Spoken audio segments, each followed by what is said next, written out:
الله على محمد صلى الله عليه وسلم. Kemarin kita sudah membahas bahwasanya di antara penyesalan manusia itu adalah ketika manusia salah memilih teman dan sahabat ketika di dunia. Dan yang kedua yaitu adalah menyesal ketika mereka hidup di dunia pada kondisi mereka memiliki keluarga. Mereka tidak saling mengingatkan keluarga itu di dalam melaksanakan ketaatan kepada Allah. Ini dua penyesalan yang sudah kita bahas. Sekarang mari kita bahas yang ketiga. Karena disebut oleh Allah Subhanahu wa taala wa angdirhum yaumal hasrah, bahwasanya hari kiamat itu adalah hari penyesalan. Maka yang ketiga, salah satu di antara penyesalan besar manusia ketika manusia sudah digelar hari kiamat itu apa? Manusia itu, sebagian besar manusia yang mereka kufur kepada Allah, tidak beriman kepada Allah, mereka betul-betul menyesal ketika mereka menyadari. Tidak ada yang bisa menyelamatkan mereka ketika di akhirat kecuali adalah status mereka sebagai seorang muslim yang beriman kepada Allah. Makanya Allah menyebutkan pada ayat yang kedua, ya, di dalam surat Al-Hajr. Ketika Allah mengatakan di dalam firman-Nya, "Rubbama yawaddul ladzina kafaru law kanu muslimin." Maka sesungguhnya Allah menyebutkan orang-orang kafir pada waktu hari kiamat yang disebut dengan yaumul hasrah, maka Allah sebutkan rubbama yawaddul ladzina kafaru law kanu muslimin. Mereka itu berkata orang-orang kafir, cobalah dulu kami adalah sebagai seorang muslim. Artinya kami memeluk agama Islam. Inilah yang Allah sebutkan di dalam surat Al-Hasyr ayat yang kedua. Jadi menjelaskan kepada kita bahwasanya ini ada beberapa poin yang kita bisa petik menjadi sebuah pelajaran ketika kita menjelaskan ayat yang kedua pada surat Al-Hajr. Maka pelajaran yang pertama pada surat Al-Hijr ayat yang kedua ini, yaitu adalah yang pertama, disinilah kita paham bahwasanya di dalam kehidupan iman kita kepada Allah bukan hanya diperlukan kebaikan, tapi sesungguhnya ketika kita beriman kepada Allah itu bukan hanya kebaikan, tetapi adalah bagaimana kita mengimani kebenaran dan menjalankan kebenaran. Makanya berulang-ulang di dalam banyak kesempatan dan kajian selalu saya sampaikan, kita tidak hanya diperintahkan untuk hanya sekedar berbuat baik, tapi kita diperintahkan oleh Allah untuk berbuat kebenaran. Kita tidak hanya diperintahkan oleh Allah yaitu melakukan kebaikan, tetapi bagaimana kita melakukan kebenaran. Disitulah kita paham. Semua agama itu baik. Tapi agama yang benar hanyalah satu, yaitu adalah Islam.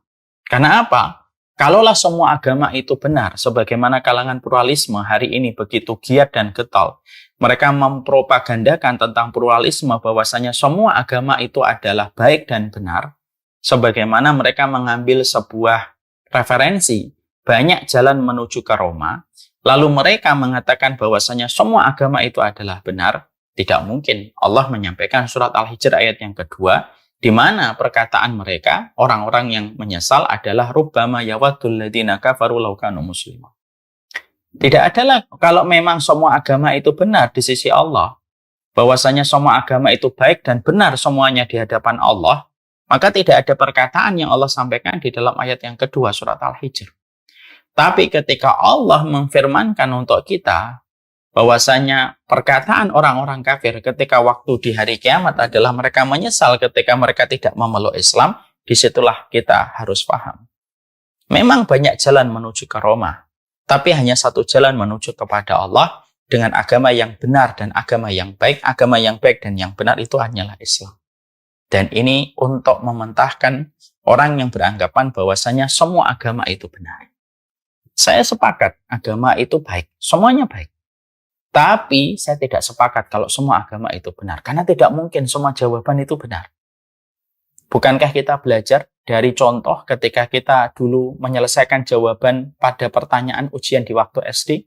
Ketika ada pertanyaan ganda, di situ kita diberikan sebuah perintah di dalam ujian semesteran atau trimester. Kita disuruh jawab. Pilihlah jawaban yang baik dan benar. Karena bisa jadi jawaban itu semuanya baik. Tapi yang benar itu cuma satu, sesuai dengan apa yang dijelaskan di dalam soal yang diajukan. Contoh, ada sebuah naskah. ada sebuah naskah. Misalkan kita ngikutin ujian bahasa Indonesia. Di dalam ujian bahasa Indonesia itu, di situ ada naskah. Muhammad jam 6 pergi ke sekolah, menaiki sepeda, menuju ke sekolahnya. Lalu dia sampai di sekolahnya jam 6.30. Lalu setelah teks itu atau naskah itu dijelaskan, ada pertanyaan di bawah. Kemana perginya Muhammad jam 6? Lalu ada jawaban, ada pilihan ganda. A, ke masjid.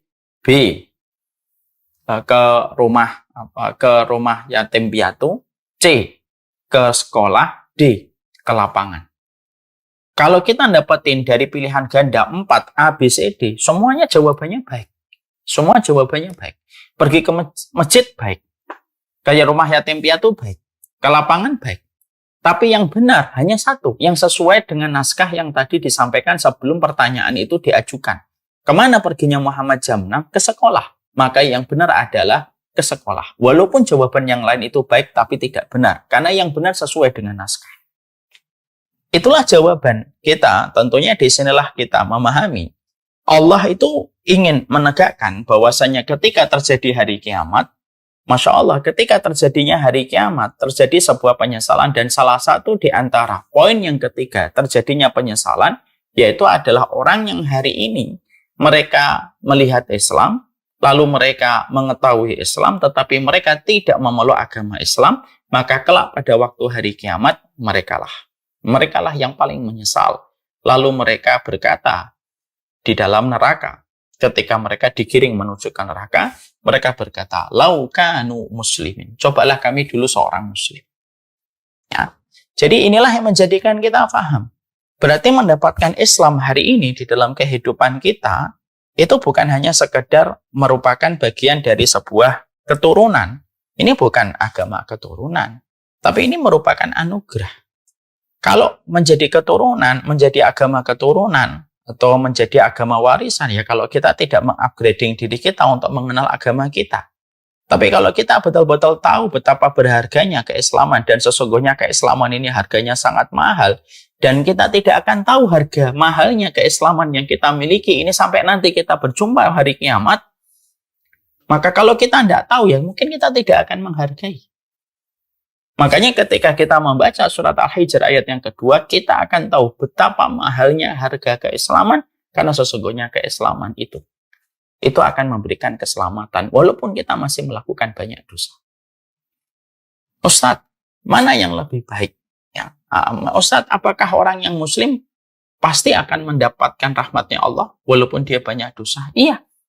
Selama dia tidak melakukan kesyirikan, maka keislaman yang dia miliki, yang dia bawa sampai mati, selama tidak melakukan kesyirikan yang membatalkan keimanan, maka keislaman yang dia miliki kepada Allah ketika percaya kepada Allah, maka seberat apapun dosanya, akan tetap mendapatkan rahmat selama dia tetap memiliki nilai keislaman yang dia jaga sampai dia meninggal dunia.